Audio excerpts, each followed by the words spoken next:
It's Chris Fade and Caroline Stanbury's Not So Epic podcast. Brought to you by NMC Healthcare and Cosmesurge. Head to cosmesurge.com. All right, we're back once again. Chris and Caroline's Not So Epic podcast. This one's going to be quite epic. I like what you're wearing today. It's like a one-piece jumpsuit, like you're going to like go into a fighter jet pilot and fly that plane. Or wash your car. Or wash the car, yep, that's true. What is it? Do you know the brand? Retrofade. Oh, thank you. I get asked all the time, just wearing this. Everyone wants this jumpsuit. What is it, Retrofit? Retrofit, I think it's called. Okay, well, very nice. Let me have a look at the brand here. Oh. Have you thought about getting these things removed here? That's no, I'm joking. Retrofits, yeah, where's it from, do you know? Yes, Forward Fashion, Chris. Forward Fashion. We're not being paid for this. What country's that? In America. Oh, it's American. Yeah. Well, we're back here with another episode. Thank you for following us. Thank you for the Instagram messages, YouTube likes, comments. We keep telling you to tell your friends about us. We really appreciate it if you do. As we grow organically, I like that word, organically. We could just go buy a bunch of followers and make it all fake and make us look good. Doesn't work. Doesn't work like that. No, it doesn't work like that. So yeah, thanks for following us at Chris and Caroline on Instagram. Our next guest is actually a really good friend of mine. You guys have never met before though, Caroline? No, we have not. And I actually think you guys would get along really, really well. I think. Are you as fun as me? Less fun. Yeah, Less but fun. like I think he's a real big smart ass to me as well. Like he likes giving it to me, and I think you like that You as well. invite it. What's that? I You invite invite it. It's Yeah, just so easy. Yeah. Easy Yeah. to do it to. Target. A very easy target. Yeah. Do you go out later than 6 p.m.? Yeah, I do. Yeah, me too. Yeah. That's- Does he? No. No. Do you wear pants like that? See, Me? they're now commenting on my pants if you're just So listening he to can this. fit the nappy in. Let me get in there. Let me give you the praises. I forget how we met. He's going to tell us though. We met many years ago. Paul is he's an entrepreneur. He's got a bunch of cafes, restaurants, bars here in the UAE. Oh, you do? Yeah, Which he's ones? now got them globally. Lockstock, Just- Asia. Oh, yep. Lockstock, Asia, Q43, STK 1 and 2, District. I've been to STK and I think I've been to Lockstock. Which one? Don't ask me. Was it downtown or JBR? JBR. She doesn't remember. Yep. No, she won't remember now. Doesn't remember. No. Anyway, a bunch of amazing restaurants here in the country and opening up globally, I see. But apart from that, him and I became mates and Over Basket and Robbins. Over an ice cream. Yes, I do remember. So you were saying that we met at a Liam Neeson launch, which I was hosting. You were red carpet. Yeah, I was there to see you, not Liam. Chris, did you get my blood? See that? Chris? Hear that? Yeah, Chris just likes to name drop as often as he can. I do. Mm-hmm. You are the name dropper galore. No, but I'm like, those are my friends. Oh. It's hard All right, not fine. to, Chris. It's hard not to. I'm very Hollywood. You're just. I know. I'm just, Dubai. Local. Local. So we met over an ice cream. We kept in contact. He was annoying me enough that I accepted his friendship. A lot of people try to be my friend, you see, Caroline, and I just You don't keep want them to saying be. this actually, Chris, but we say this so much that I'm kind of thinking that anyone can be Chris Fade's friend. Oh, really? At this point. Okay. All right, you're out. You're out after this. Oh dear. But no, honestly, then we just connected. We had a few business ideas that I was running past Paul. We still need to do that. We just actually. never went still anywhere need yet. to do He promised that. me though. But Yeah, I know. Anyway, it seems to be like a one-way relationship. I'm really helping him a lot. Yep, it's true. It's true. But the reason why we got Paul on is because he's actually, and I'm so glad that your shoes, you wore them especially for this. I know, isn't that weird? He's got a brand new book out, and his first book. I shouldn't say a brand new book. Yeah, it's his first book, which is called When I Woke Up. He went to hell and back, then went again, and it's amazing. Carolyn Coe is the author. Yeah. And I was able to go to the launch party of this only a few weeks back. And he's got a remarkable story, which, funny enough, I only found out maybe a year ago, and I've been mates with him for about 4 or 5 years. Just shows me what Chris' the interest is. I don't like to talk about it. I don't like to drag on. We've kept it very quiet, the book launch. We've not made a lot of noise about This it. launch of this book has done my head in. I said to him, I don't know who did your PR on the book, but I want to hire him. Everywhere that I turned, it was there. Even getting into elevators across the country, you'd open up. It'd be That's like, amazing. the new book's out. He's done a fantastic job. But The team have. I mean, it was. why the book? Why did you write the book? Tell us what's going on. I think after the period of our life that was quite challenging, and then obviously losing a company in Egypt and everything that we went through there, landed in Dubai 6 years ago and starting to get a bit of traction.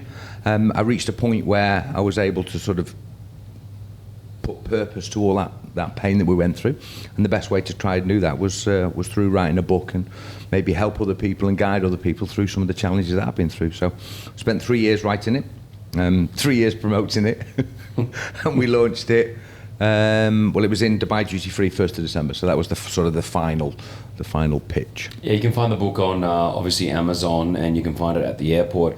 Now, you don't want to obviously, when you hear, it's like promoting a movie right now. You don't want to give the whole movie away, but we do want to touch on a few things that have happened, and the reason why. I mean, the biggest one is, and you were talking about this at the launch.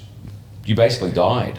Yeah, I watched them restart my heart on an operating table. I spent 3 months, 3 months of my life in a coma, and then when I woke up from the coma, I had to have an operation, and I flatlined during that process, and was given the opportunity to have a second chance in life, and I've spent the last 15 years trying to maximise that to the best. Even Coco, our dog, she's very excited about it. Yeah, she's into it though. I have so many questions. Yeah, go. I don't know if they're appropriate or not. But no, ask.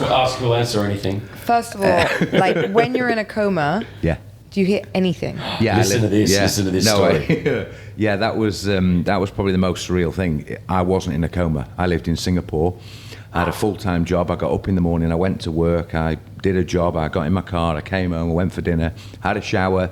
I remember the colour of the tiles on my wall. I remember the registration plate of the car. I remember the journey to work. Full. It took me probably a week after. It's a good story. The dog likes it. The dog's barking at us. But hold on. Can we just stop that? You say you weren't in a coma. Now you were, because your family saw you in the coma for 3 months. But in your in your mind, you did all these things. Yes. I had a full-time job like I'm talking to you now. In his mind, Technicolor. he was living in Singapore, living in a completely different life. So I didn't get that. Yeah, I know you didn't. You were like, I thought he said he was in a coma, now I was in Singapore. Yeah. Why have we got this guy on? Yeah. But like, you were laying in a coma for 3 months. Your family were there. Everyone saw you. Yeah. But Have you ever been to Singapore and had a job?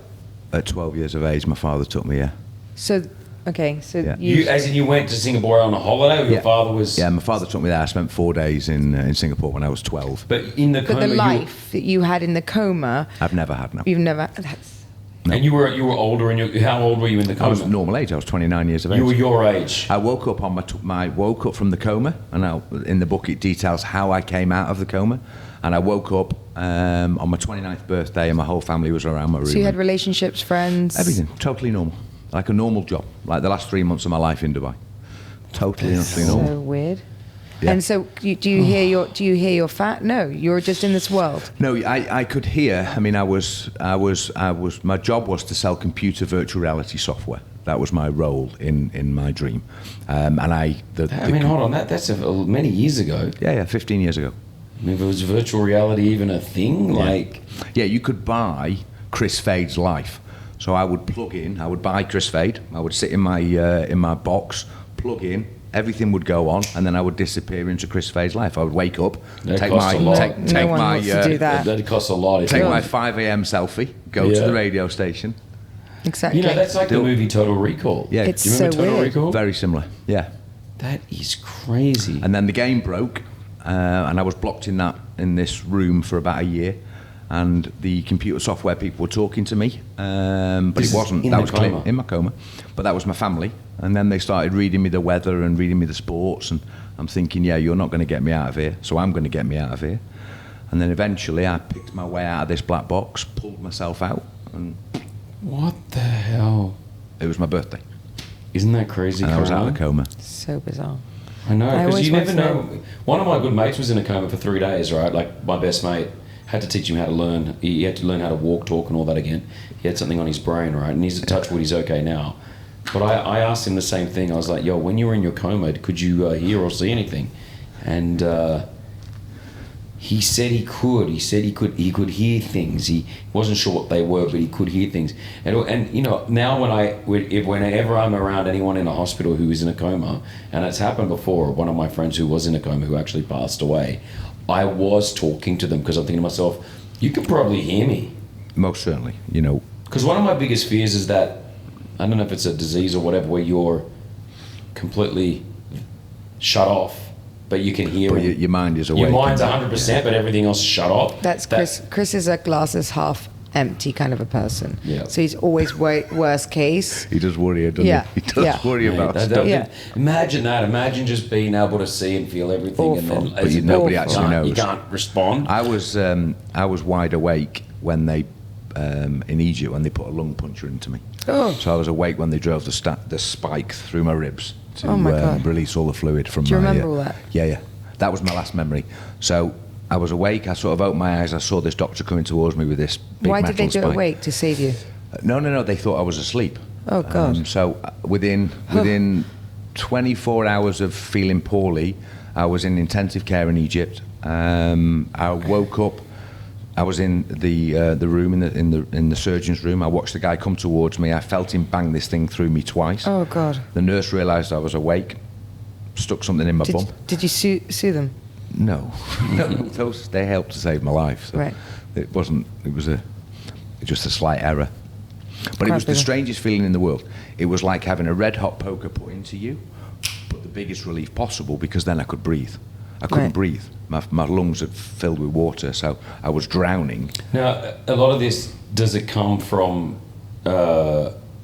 abusing your body?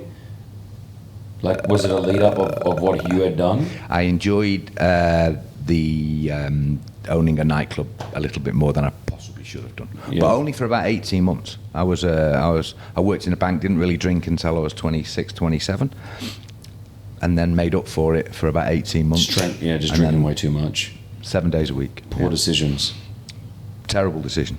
But yeah, I didn't know, and you didn't, and you don't get a warning. Literally, I woke up. 24 hours later, the lights had gone out. I didn't get a chance to say goodbye to anybody. I didn't get a chance to say I'm sorry. I didn't get a chance to put right some of the silly things I'd done in my life, and that was the biggest wake-up call of all of it. So you said earlier that now you live life like full. Yeah. What does that mean exactly? Because that's kind of how I feel. Like you have to like go for it with one life. Try and maximise as many hours and minutes and as possible. I don't sit around doing nothing. I'm always busy with something. I believe that there's a certain way to live a life today that I didn't necessarily believe back then. I was quite selfish and self-centered back in the day.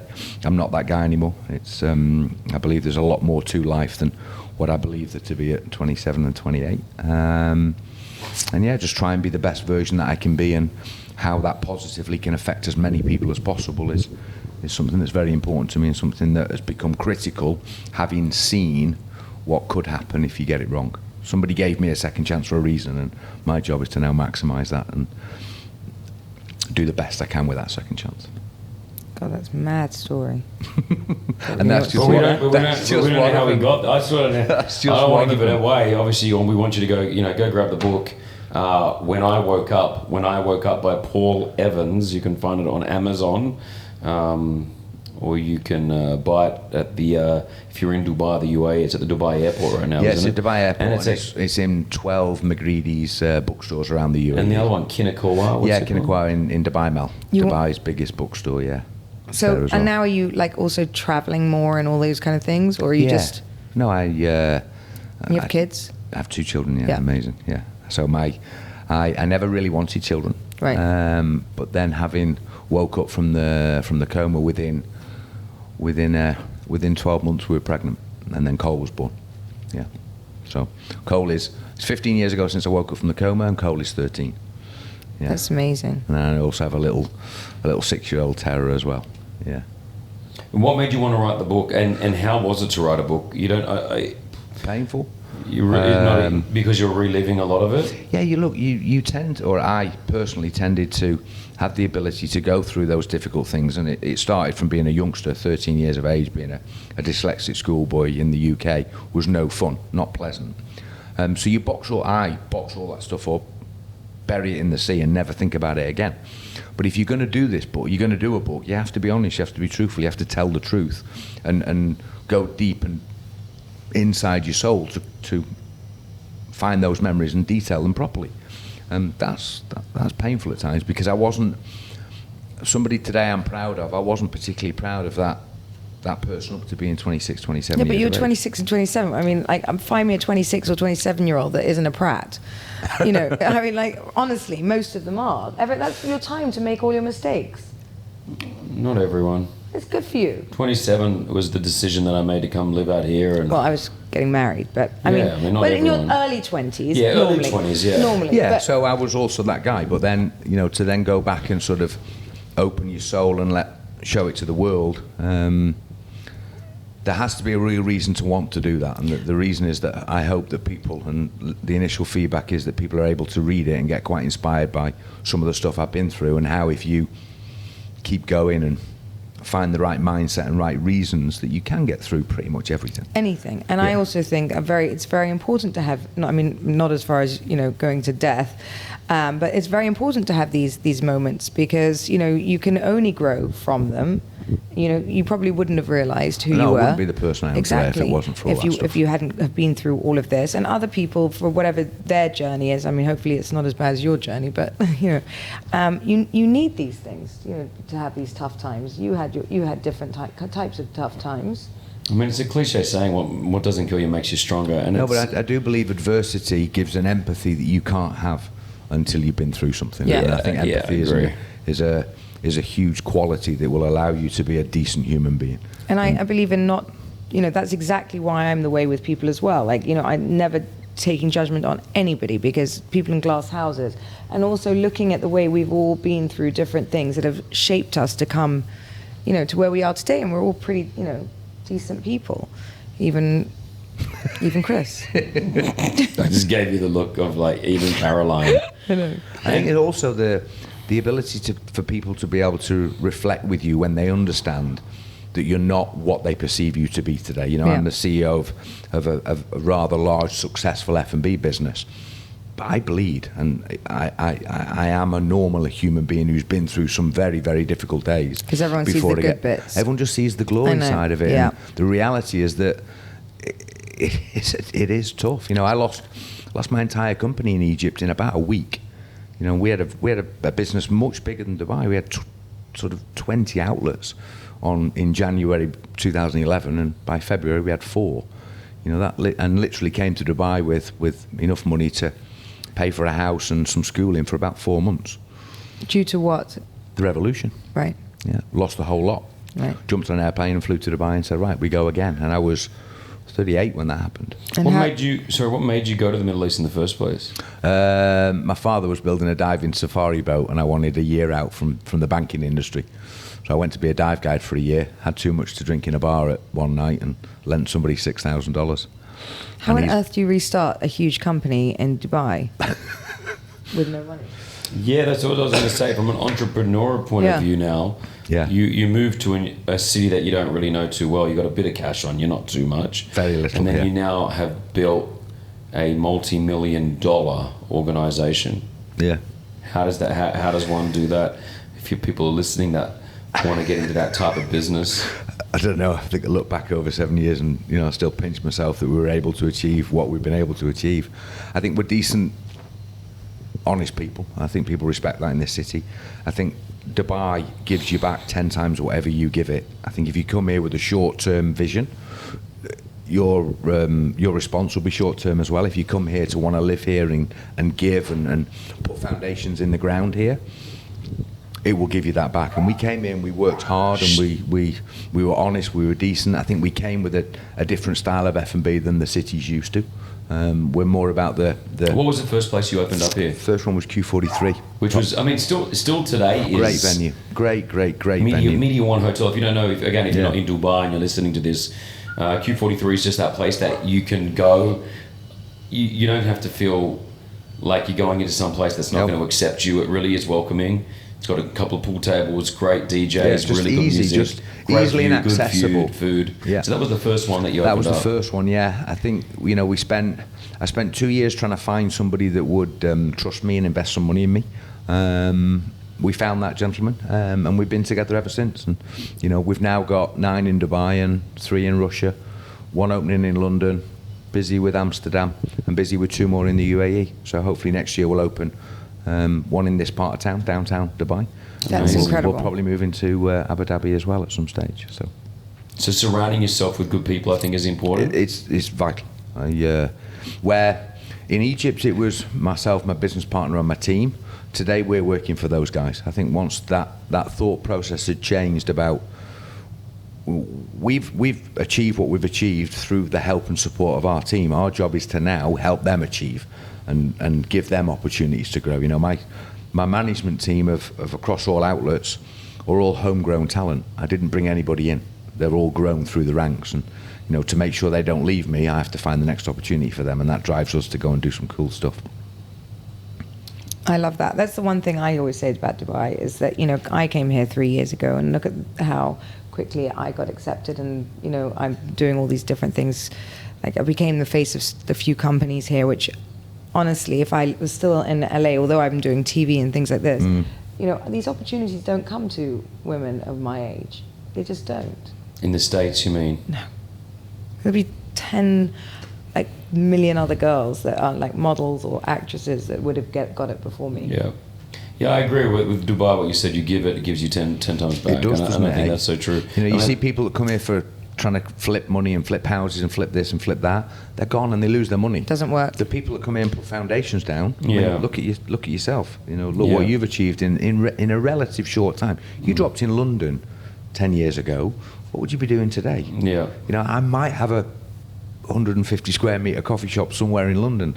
Today we look after 130, 140,000 people a month because Dubai, because of what this country gives you when you come here and you give back. Yeah, the city's amazing. I agree. I think coming here and just, again, I came here with not much cash and just thought, let's give it a go. And then you're right, if you put the hard work in, but there are many people, and I see them. I love seeing them. I love seeing the different club promoters come through, or the different bankers or investment guys, and you just look at them and they're here to make a quick bit of cash. And then they think they're going to do it, and they usually end up leaving it with less money than they had when they came, because they just it's the wrong mindset. Come here, put your foundations down, love this country, and this country will love you back. I even find it with just the people that you come in sort of to do slightly what I do in a way, come in to sort of promote things and things like that, to make quick fast cash, because it's the Middle East, and that doesn't even work because the odd thing, but they don't get the campaigns here because they really do want the people, as you said, that live here, that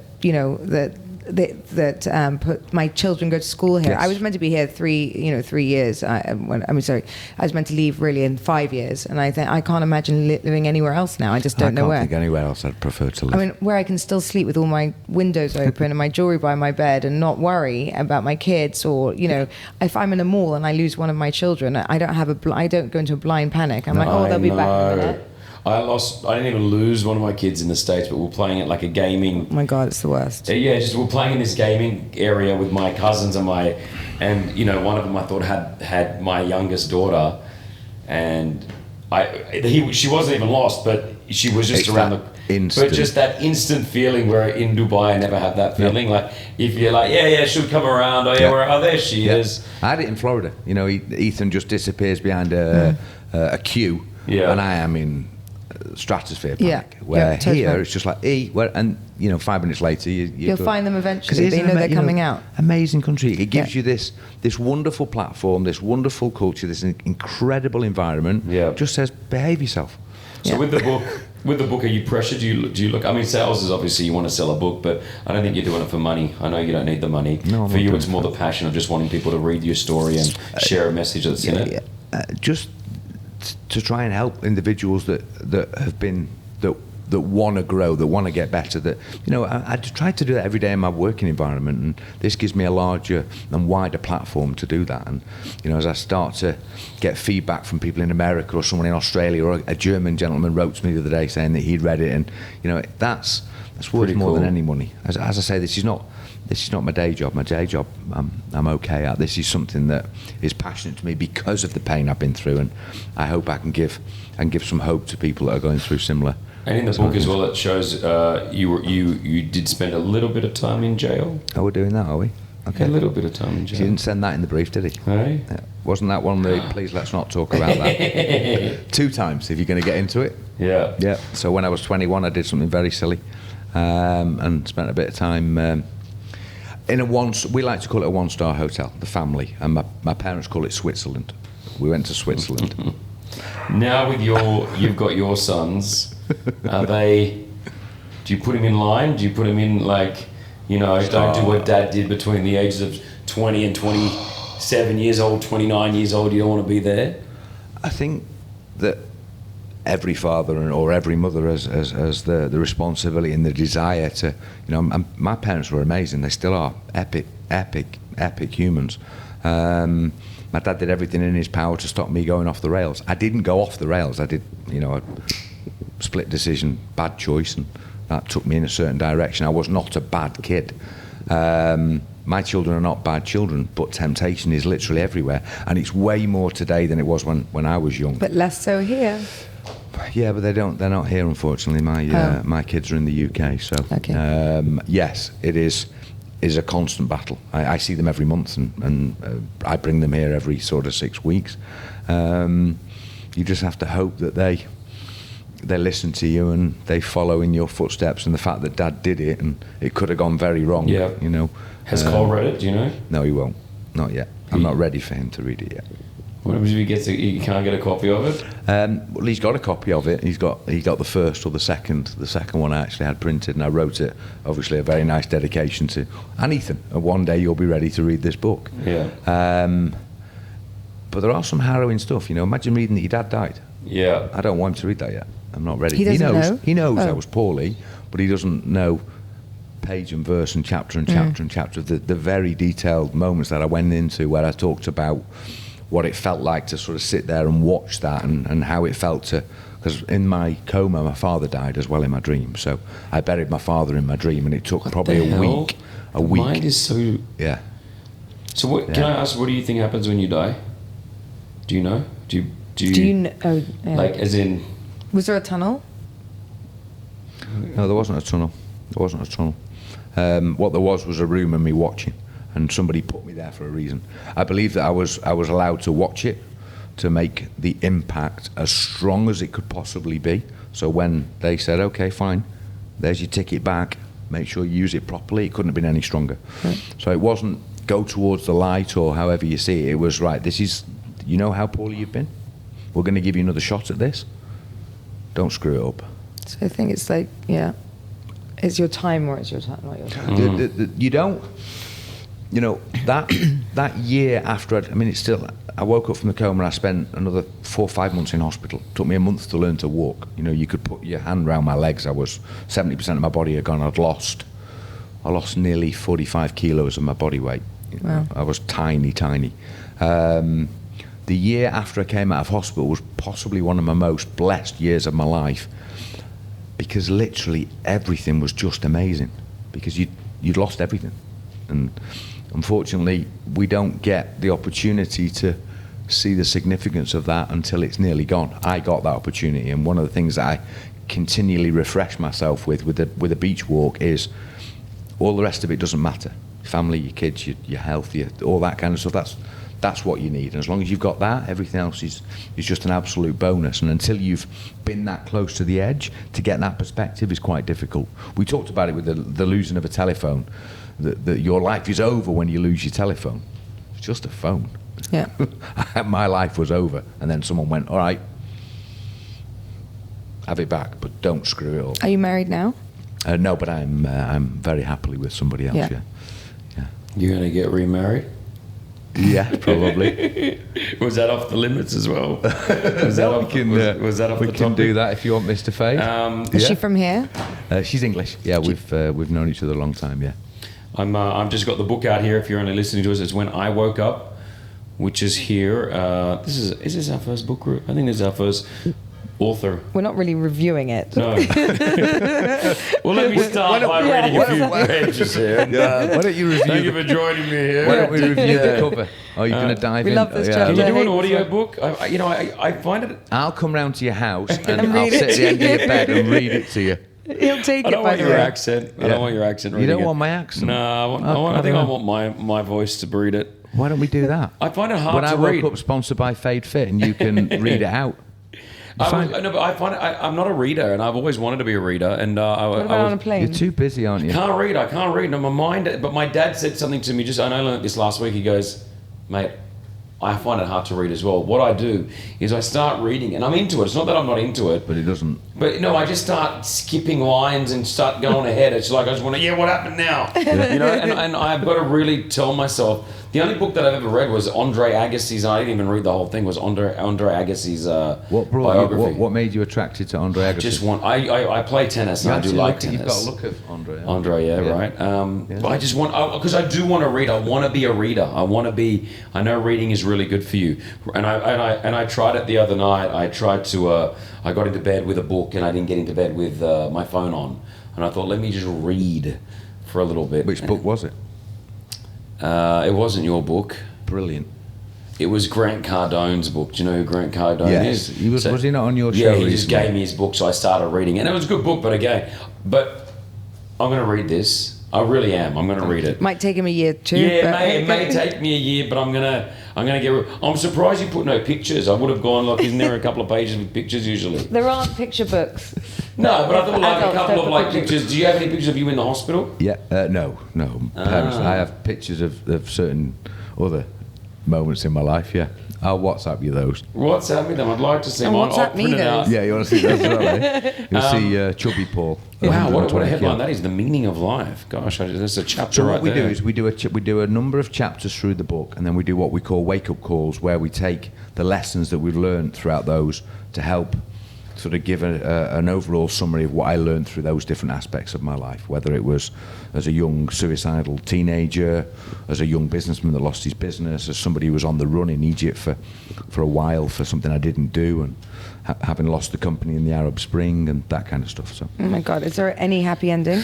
Well, look at him. You're looking at him now. I know. Can you tell us the good bits now? No, you've got to go buy the book. When I woke up, you got a free copy. You don't have to buy It's it. in good bookstores. I'll read the back of it real quickly. He went to hell and back, then when again he died on the operating table, lived in a parallel universe whilst fighting for his life in a coma, became a fugitive, captured at gunpoint and imprisoned in a squalid Cairo jail for a crime he did not commit.